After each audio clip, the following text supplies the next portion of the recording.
রাতের সংবাদে আপনাকে স্বাগতম। প্রথমে জানিয়ে দিচ্ছি সংবাদ শিরোনাম।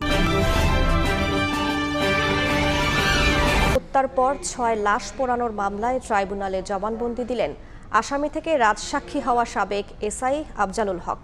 সাক্ষ্যে বলেন ৫ আগস্ট বিকেল ৪টায় ওসি সায়েদের নির্দেশনায় এএসআই বিশ্বজিৎ সহ কয়েকজন পুলিশ সদস্য এ হত্যাকাণ্ডে অংশ নেন।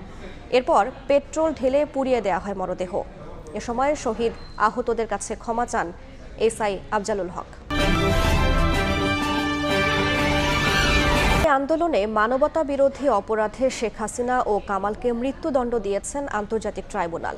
রায় কার্যকর নিয়ে এখন সবচেয়ে বড় প্রশ্ন, ভারত থেকে পলাতকদের কিভাবে দেশে ফেরত আনা হবে। বাংলাদেশ ইন্টারপোলের মাধ্যমে গ্রেফতারি পরোয়ানা পাঠানোর পাশাপাশি বন্দি বিনিময় চুক্তিকে কাজে লাগানোর কথাও ভাবছে। তবে শেখ হাসিনা কামালকে ফেরাতে আইনি পথে হাঁটার পরিবর্তে কূটনৈতিক প্রচেষ্টা জোরদারের পরামর্শ বিশেষজ্ঞদের।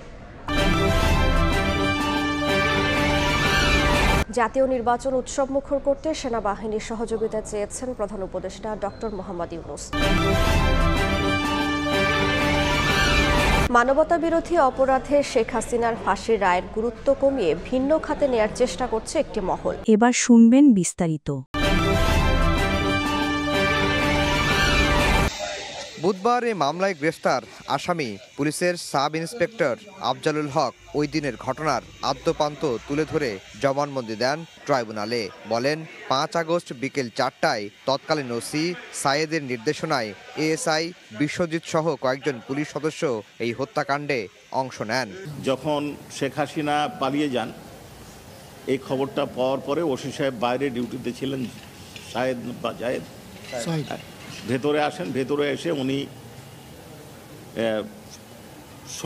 ওনার ফোর্স এবং অফিসার এবং বাইরে থেকে যে ফোর্স আসছে তাদেরকে নিয়ে গেটের সামনে যান এবং ওই সময় ওনার নির্দেশে বিশ্বজিৎ, এএসআই এবং অন্য কয়েকজন যারা অন্য ইউনিট থেকে আসছে তারা গুলি করেছে। আসামি থেকে রাজসাক্ষী হওয়া আফজালুল হক আরও জানান, ১৫ আগস্ট তিনি জানতে পারেন পিকআপে তোলা মরদেহগুলো পেট্রোল ঢেলে পুড়িয়ে ফেলা হয়। শহীদদের আত্মত্যাগ স্মরণ করে ক্ষমা চেয়ে বিবেকের তাড়নায় এই জবানবন্দি দিয়েছেন বলেও ট্রাইব্যুনালে জানান তিনি। তাদের মধ্যে যে পরামর্শটা উনি দেখেছেন, পরামর্শ দেখে উনি মনে করেছেন যে ভিন্ন কোনো পরামর্শ হচ্ছে এবং তার উপস্থিতি দেখে তাদের আলোচনা বন্ধ হয়ে যায় এবং তিনি একটু অসুস্থতা ফিল করেন এই মানুষ হত্যার ঘটনায়, তখন তিনি ভেতরে চলে যান। আশুলিয়ার লাশ পোড়ানোর এই মামলায় আসামি সাবেক এমপি সাইফুল ইসলাম সহ ১৬ জন, যাদের মধ্যে গ্রেফতার আছেন ৮ জন আর এখন পর্যন্ত সাক্ষ্য দিলেন ২৩ জন। এ মাসেই শেষ হতে পারে এই মামলার সাক্ষ্য গ্রহণ। We have decided to inflict her with only one sentence, that is sentence of death. July আন্দোলনে মানবতা বিরোধী অপরাধের দায়ে শেখ হাসিনার মৃত্যুদণ্ডের রায়ের পর সবথেকে বড় প্রশ্ন এর বাস্তবায়ন। এখানেই সামনে আসে কোন প্রক্রিয়ায় ফেরানো হবে তাকে। এর মধ্যে সাজাপ্রাপ্ত ভারতে পলাতক ২ আসামি শেখ হাসিনা এবং আসাদুজ্জামান খান কামালকে দেশে ফেরাতে গ্রেফতারি ও সাজা পরোয়ানা ইন্টারপোলের কাছে পাঠানোর ব্যাপারে ভাবছে বাংলাদেশ। এর বাইরেও ভারত ও বাংলাদেশের মধ্যে বন্দি বিনিময় চুক্তিকেও কাজে লাগানোর চেষ্টা হবে। তবে প্রতিবেশী এই দেশটির বর্তমান অবস্থান অনুযায়ী বলাই যায় তাদের ফেরত পাঠাতে খুব একটা রাজি নয় ভারত। সেক্ষেত্রে কি করতে পারে বাংলাদেশ? এক্সট্রাডিশন ট্রিটিকে আশ্রয় নিয়ে বাংলাদেশ দ্বিপাক্ষিকভাবে ভারতের কাছে বললেও ভারত কিছু করবে না। আমার বিবেচনায় বাংলাদেশের হাত পা খুব বাধা। কিন্তু ঢাকা বিশ্ববিদ্যালয়ের আন্তর্জাতিক সম্পর্ক বিভাগের সাবেক অধ্যাপক ডক্টর আকমল হোসেন মনে করেন, এক্ষেত্রে বাংলাদেশের উচিত জাতিসংঘের মতো আন্তর্জাতিক সংস্থার দ্বারস্থ হওয়া। এই বিষয়গুলোকে আমার মনে হয় আন্তর্জাতিকভাবে তুলে ধরা, বাংলাদেশের ভারতীয় জনগণের কাছে তুলে ধরা, কূটনৈতিক প্রচেষ্টা জোরদার করা দরকার, সহানুভূতিশীল মত তৈরি করা উচিত। সেক্ষেত্রে ভারতকে এই বিচারের স্বচ্ছতা বোঝাতে পারাকে বাংলাদেশের মূল চ্যালেঞ্জ হিসেবে দেখছেন সুপ্রিম কোর্টের জ্যেষ্ঠ এই আইনজীবী। তবে আইনিভাবে জোড়াজুড়ি নয়, বরং কূটনৈতিকভাবেই এই সমস্যার সমাধান করতে হবে বলেও মনে করেন তিনি। আইন কানুন বা মামলা মোকদ্দমা করে আসলে এগুলো সলভ করা সম্ভব না। ইন্ডিয়াকে এই ক্ষেত্রে বোঝাতে হবে গুড ফেইথে তাকে তার বিচার সম্পন্ন করা হয়েছে এবং তাকে যে ব্যবস্থা করা হবে গুড ফেইথে করা হয়েছে। যদিও স্বাভাবিকভাবে চুক্তি অনুযায়ী রাজনৈতিক বন্দীদের ব্যাপারে ভারতের দিকেই পাল্লা কিছুটা হেলে আছে বলে মনে হচ্ছে। তবে এই আইনজীবী মনে করছেন হত্যা এবং গুমের মতো বিষয়ে সেটাকে রাজনৈতিকভাবে সংজ্ঞায়িত করবার সুযোগ নেই। মার্ডারের মতো অফেন্স হয়ে থাকে, ম্যানস্লটিং, কিডন্যাপিং, অ্যাবডাকশন, কি ইনসাইটমেন্ট টু মার্ডার, এগুলো কিন্তু পলিটিক্যাল নেচারের মধ্যে পড়বে না। সুতরাং it is not political in nature. কূটনৈতিকভাবে নিজেদের দুর্বল না ভেবে বাংলাদেশকে তার ভৌগোলিক অবস্থানের ভিত্তিতে বৈশ্বিকভাবে নিজেদের জায়গা করে নেওয়ার সময় চলে এসেছে বলেও মনে করছেন অনেকে।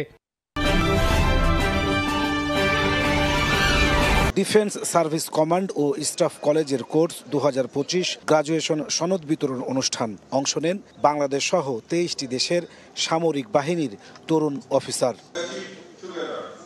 বুধবার দুপুরে মিরপুর সেনানিবাসের ডিফেন্স সার্ভিস কমান্ড ও স্টাফ কলেজ অডিটোরিয়ামে গ্রাজুয়েশন সিরোমনিতে যোগ দেন প্রধান উপদেষ্টা ডক্টর মোহাম্মদ ইউনুস।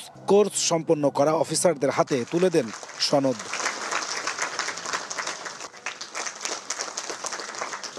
অফিসাররা জানান, অর্জিত জ্ঞান ব্যক্তি ও পেশাগত জীবনে কাজে লাগিয়ে দেশের যে কোনো সংকটময় মুহূর্তে ভূমিকা রাখতে সাহায্য করবে। We work here in multinational environment.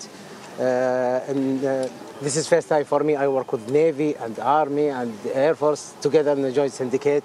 So a lot of experience and many knowledge I will take it back home with me. কোর্সের মধ্যে ভ্রাতৃত্ব হয়েছে। এই যে আমরা কয়েকটি মেয়ে এতগুলো ছেলের মাঝে কোর্স করেছি, আমাদেরকে নিজেদেরকে আমরা কতটা স্ট্রং সেটা আমি আবিষ্কার করেছি। যে কোনো যুদ্ধের পরে যেন আমরা শান্তি স্থাপন করতে পারি, সেটারই মূলত প্রশিক্ষণ আমাদের হয়ে থাকে। এ সময় জুলাই গণ অভ্যুত্থানে সেনাবাহিনীর ভূমিকার ভূয়সী প্রশংসা করেন প্রধান উপদেষ্টা। বলেন, সেনাবাহিনী সঠিক সময়ে সঠিক সিদ্ধান্ত নিয়েছিল। All the armed forces, the entire rank and file. July গণ অভ্যুত্থানে রাজনৈতিক দল হিসেবে অন্যতম অংশীদার বিএনপি ৩৬ দিনের আন্দোলনের মুহূর্তগুলোকে দলিল আকারে সংরক্ষণের পদক্ষেপ নিয়েছে দলটি। ২৪-এর গণ অভ্যুত্থানে বিএনপি গ্রন্থের মোড়ক উন্মোচন অনুষ্ঠান হয় গুলশানের একটি হোটেলে। যোগ দেন দলের মহাসচিব, স্থায়ী কমিটির সদস্যসহ যুগপৎ আন্দোলনের সঙ্গী রাজনৈতিক দলের নেতারা। এ সময় অন্তর্বর্তী সরকারকে সোজা পথে হেঁটে বিচার ও সংস্কারের সঙ্গে সুষ্ঠু নির্বাচন আয়োজনের দাবি জানান বিপ্লবী ওয়ার্কার্স পার্টির সাধারণ সম্পাদক। বাংলাদেশে আগামী নির্বাচন অনুষ্ঠান ছাড়া বাংলাদেশকে কোনোভাবেই রক্ষা করা যাবে না। শক্তিশালী রাজনৈতিক সরকার ছাড়া বাংলাদেশের বিদ্যমান যে চ্যালেঞ্জ, অর্থনৈতিক, সামাজিক, সাংস্কৃতিক এবং বিচার এবং সংস্কারের যে ধারা, কোনোভাবেই তাকে এগিয়ে নেওয়া যাবে না। আলোচনায় বিএনপি স্থায়ী কমিটির সদস্যরা বলেন, আধিপত্যবাদ মেনে না নেওয়া বাংলাদেশ ঐক্যবদ্ধ থেকে নির্বাচনের চ্যালেঞ্জও উতরে যাবে। আমরা কিন্তু এখনো কঠিন সময় দাঁড়িয়ে আছি।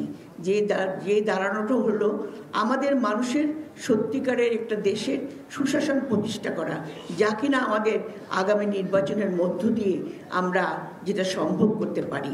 এই বাংলার মানুষ কিন্তু পরাক্রমশালী মুঘল সম্রাটদের যে আধিপত্য, সে আধিপত্য কিন্তু বারবার অস্বীকার করেছে। আবু সাইদ যে গুলির মুখে বুক পেতে সাহসিকতার সঙ্গে বলেছিল, তুমি গুলি করো আমার বুকে, কিন্তু আমি আধিপত্য মেনে নেব না। বিএনপি মহাসচিব বলেন, মানবতা বিরোধী অপরাধের রায়ের গুরুত্ব কমিয়ে ভিন্ন খাতে নেওয়ার চেষ্টা করছে একটি মহল। সংস্কার নিয়ে বিএনপিকে ভিন্ন চিত্রায়নের চেষ্টা মেনে নেওয়া হবে না বলেও জানান তিনি। একদিকে ফ্যাসিস্ট হাসিনার মানবতা বিরোধী অপরাধের জন্য রায় দেওয়া হচ্ছে, অন্যদিকে দেখি মব ভায়োলেন্স চলছে। আমি তো মনে করি যে ওই রায়ের যে গুরুত্ব, সেটাকে কমিয়ে দেওয়ার জন্য একটা বিশেষ মহল ভিন্ন খাতে বিশ্ব দৃষ্টিকে নেওয়ার জন্য এই কাজগুলো করে। বন্ধুগণ, আগামী দিনে গণতন্ত্রকে শক্ত ভিত্তি দিতে সকলকে ঐক্যবদ্ধ থাকার আহ্বান জানান বিএনপি মহাসচিব। আমরা